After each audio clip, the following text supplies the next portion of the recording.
Hey everyone, in this video I want to talk about how hedge funds are making big real estate profits, or more accurately how they're planning to make big real estate profits. And really the reason behind this video is the time I'm doing this video, about in 2013, there's been a lot of Wall Street money. So the big money, including hedge funds but also other private funds that have been moving into your backyard. And so what I mean by that is the residential areas in many markets around the country. And they're moving into areas that have traditionally been the real estate investment properties for small mom and pop type operations, which I count myself in one of those. I'm a small real estate investor who owns a portfolio of properties and buys investment real estate and has been doing that for years. And sort of the purpose behind this is a lot of investors, the smaller investors, have been kind of frustrated maybe by the competition. There's a lot of big money moving in, making it harder to buy properties. But more what I want to talk about here is not how to beat competition, but to how to learn from the big money that's moving in to these real estate markets. And I want to talk specifically about why, the big motivation behind why this money has been flowing there. And maybe you can take these insights and use it for your own real estate model for buying residential real estate.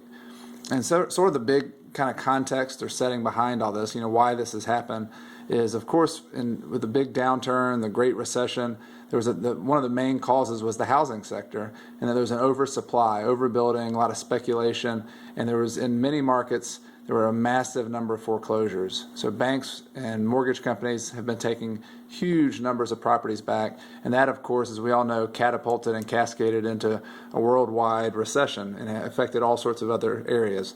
But this huge housing surplus caused the problem because a lot of these banks had all this inventory, and banks want to have loans with people making payments on loans. They don't want to have inventory of vacant houses. And so the big problem was, if they were to put all these houses on the market, which they started doing, then you're going to basically decrease the prices of houses in these markets. And so even without releasing all of those, a huge inventory of houses that were not released, but even the houses they did release had a big downward pressure on prices because there was all of a sudden a much bigger supply of houses for sale than there were buyers. And so a lot of buyers were getting out of the market too, just from the fear of the downturn. So it's sort of a spiral, and prices definitely went down. And in certain markets like Atlanta, Tampa, Phoenix, parts of California, places that had a lot of building boom and bubble were even more overbuilt, and those areas went way down in price. And so that's the context. And but one of the positives was, because the prices went down so much, the income or the rental income on these properties didn't necessarily drop with the prices. It was more of a financing thing and so people still had similar incomes and were still making rent payments and sometimes even increasing in rent. And so the income to the price ratio is actually really good. And so we as investors look at that rental income as one of the most important reasons to invest in real estate. And so that was a big positive. And so because of these two factors, a lot of people with big money on Wall Street who normally wouldn't be in the single-family rental house market saw this as an opportunity. This was a place where they saw an opportunity to make big profits. And so here's the situation. Before, you have banks who have a lot of vacant houses. And remember, they don't like vacant houses. What do they want? In this situation, what they're really needing is cash. They would rather have cash money.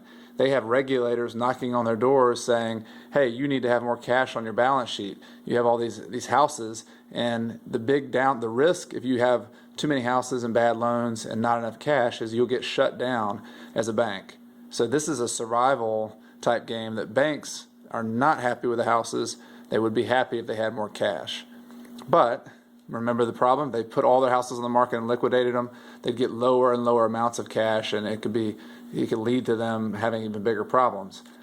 Well, at the same time as these banks have this problem, you have a lot of people with private funds sitting on the sidelines, especially very wealthy people or big managers of big funds of money.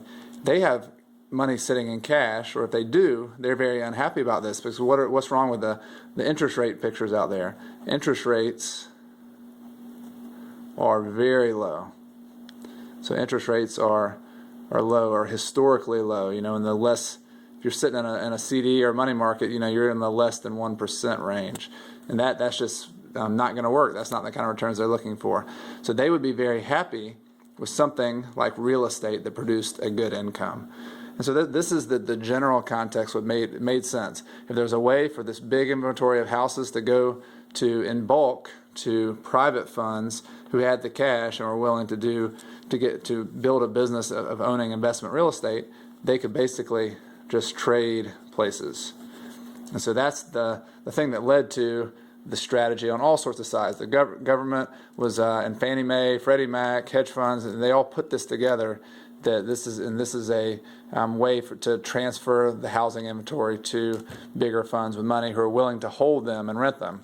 And so the strategy was, right now the funds are going to buy the houses at a what they see as a relatively low price, historically or compared to what they were worth before. They were going to hold them, and here's the key: they hold them through the storm or through the period when prices might recover to what they were before the downturn. And so until the inventory levels can stabilize themselves, and in the meantime, they collect rental income. And remember, that was one of the big positives of this whole situation. And then in the future, they exit and get out, and they sell into a better market. And they don't sell to other investors; they sell to retail users who will like the house and get a loan and buy them out at a higher price. So that's the strategy: buy, hold for 5 to 10 years. So this is more of a short-term hold, and then sell in the future. And let me just show you some numbers, give you a real example of what I mean by that. And so let's say before there's a house, just a simple single-family house. 2007, it sold for $160,000 to a homeowner who moved into the house. 2010, they were foreclosed on. And because of all this stuff I've talked about, the value today on this REO or foreclosure property was only $120,000. But it did have a rent of $1,200 per month. So this is why the hedge fund or the private fund would be interested. So the bank sells the house, they get the cash, and they're actually going to do this in bulk, of course. Instead of one house, it might be, this hedge fund is trying to buy 10,000 houses, raising $1 billion and to buy a bunch of houses. But this is just one to show you an example of what each one would look like. And so this hedge fund might have a cost of $120,000, and the rental income is $1,200. But as we all know, there's expenses involved in renting properties. And so let's say they had $450 in taxes and insurance and maintenance and management and and vacancy costs. And so let's say they netted $750 per month. And for 12 months, that would be $9,000 per year. So if they had no debt on the property, the net operating income tells you what they would net in this one little house if they just had no debt. So this is the bottom line income figure from renting the property, $9,000 per year. And so this is the profit number one that they're looking at, is the operating profit of $9,000. And if you divide that by $120,000 to try to get a yearly return, that's actually about a 7.5% return just from the rents. And to put that in comparison, you remember if they had money in a money market or some kind of bank fund, you're getting less than 1%. If you put it in the stock market and you try to get dividends, that sort of income, then you might get a 2 to 3% return. You also have some growth in some other area, other ways to make money in the stock market, but we're just talking about income here.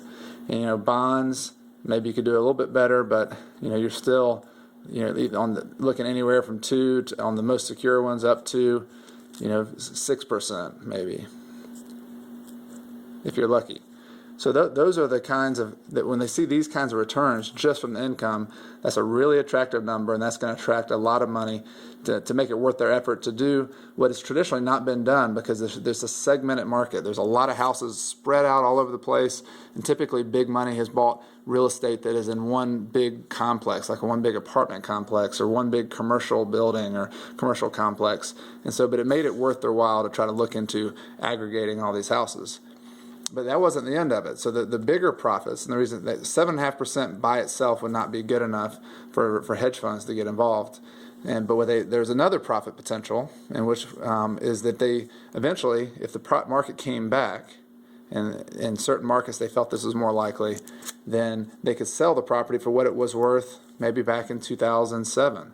So if they sold it for if the house was worth $160 originally, and they had a cost of $120,000, there's another $40,000 in value, potential appreciation value, which they could sell. Eventually they might be able to sell it for something like that and get a capital gain.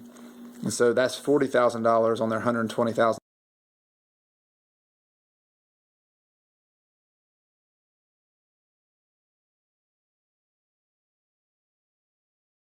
When you look at this whole picture, they have two different places they're making a profit. 12, and if you use the financial calculator, which I have done on my own, the real yield they're looking at is maybe a 12 to 15% yield without leverage. And a lot of these funds use some leverage. You have the ability to borrow cheap money. They might use leverage, and a lot of them are looking at a 20% plus returns. So this is really what they are looking at, what the bottom line of what the fund managers, what has attracted them.